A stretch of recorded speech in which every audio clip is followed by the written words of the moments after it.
Olá! Hoje, nosso papo é sobre uma habilidade que, vamos combinar, é essencial para navegar nesse mundo caótico em que a gente vive: o pensamento estratégico.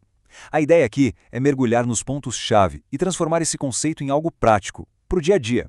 E para começar, essa citação já vai direto ao ponto, né? Ela resume um dilema que todo mundo conhece. A gente fica tão mergulhado nas tarefas diárias, na operação, no tático, que simplesmente não sobra tempo para levantar a cabeça e olhar para o horizonte. É aquela velha história de passar o dia apagando incêndio, sem nunca parar para pensar em como evitar o próximo. Isso nos joga direto numa mudança que é gigantesca. Aquele mundo antigo da estratégia, sabe, com planos de 5, 10 anos, isso aí já era. Antes, as decisões vinham lá de cima e o resto só executava. Hoje, não tem mais como. A estratégia tem que ser viva, tem que se adaptar o tempo todo e, mais importante, tem que envolver todo mundo. Porque, olha, o cenário é caótico e as vantagens que antes duravam anos, hoje somem num piscar de olhos. Essa analogia da escada rolante é simplesmente perfeita para ilustrar a urgência da coisa. Pensa bem, num mundo que não para de se mover, ficar parado não te mantém no mesmo lugar. Na verdade, você está indo para trás. A escada rolante está descendo e a inércia te leva junto com ela. Tá, então, antes de mais nada, vamos alinhar o que a gente quer dizer com o pensamento estratégico. Basicamente, é a capacidade de enxergar o todo, de ler a realidade de uma forma sistêmica, é conseguir tomar decisões mesmo sem ter todas as respostas. E, o mais importante, é saber conectar uma visão de futuro com as escolhas que precisam ser feitas hoje, agora.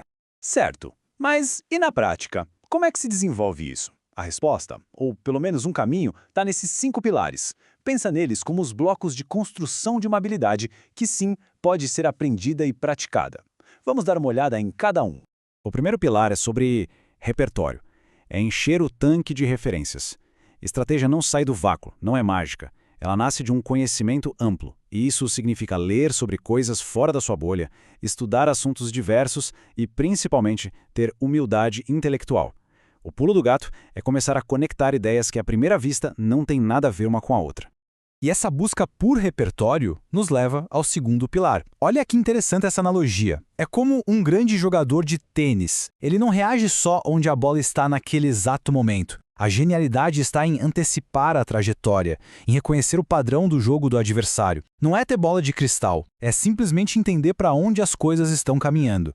E esse domínio de padrões geralmente acontece em 3 fases. Vamos pegar o exemplo clássico da Netflix contra a Blockbuster. Primeiro, reconhecer o padrão. A Netflix viu que o streaming era o futuro. Segundo, utilizar esse padrão. Eles não ficaram parados, eles mudaram o negócio de DVDs para streaming, mesmo quando a tecnologia ainda engatinhava. E por fim, o terceiro passo, criar um novo padrão. Eles se tornaram a referência, o modelo a ser seguido. Isso nos traz para uma história sensacional, que parece até ficção, sobre como o reconhecimento de padrões pode vir dos lugares mais inesperados possíveis.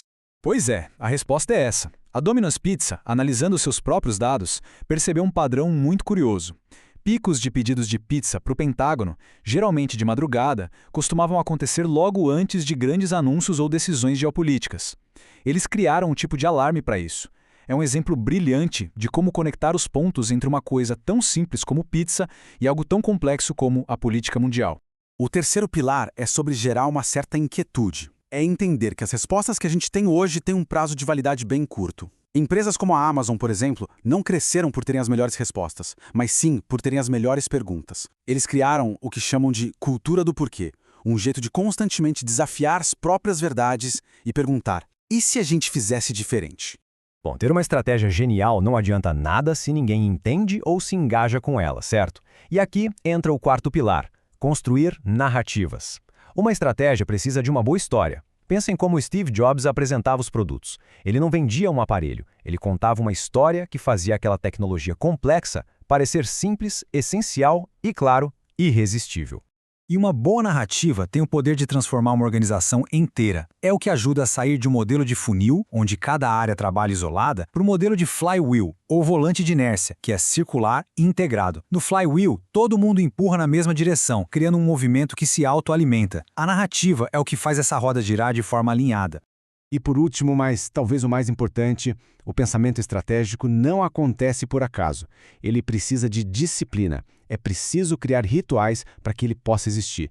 Isso significa, na prática, bloquear um tempo na agenda só para isso, criar grupos de estudo, discutir tendências e, fundamentalmente, criar um ambiente seguro onde as pessoas possam debater e discordar sem medo. E essa frase final, ela amarra tudo com um senso de urgência. A hora de treinar esses músculos da estratégia agora. É antes da crise chegar. Porque na hora que a mudança se torna uma questão de sobrevivência, na maioria das vezes já é tarde demais. Então, para a gente fechar, a provocação que fica é essa. Qual é aquele padrão, aquela grande mudança, que está acontecendo bem na nossa frente, que todo mundo vê, mas que poucos estão realmente prestando atenção? Talvez a resposta para essa pergunta seja o começo de uma grande estratégia.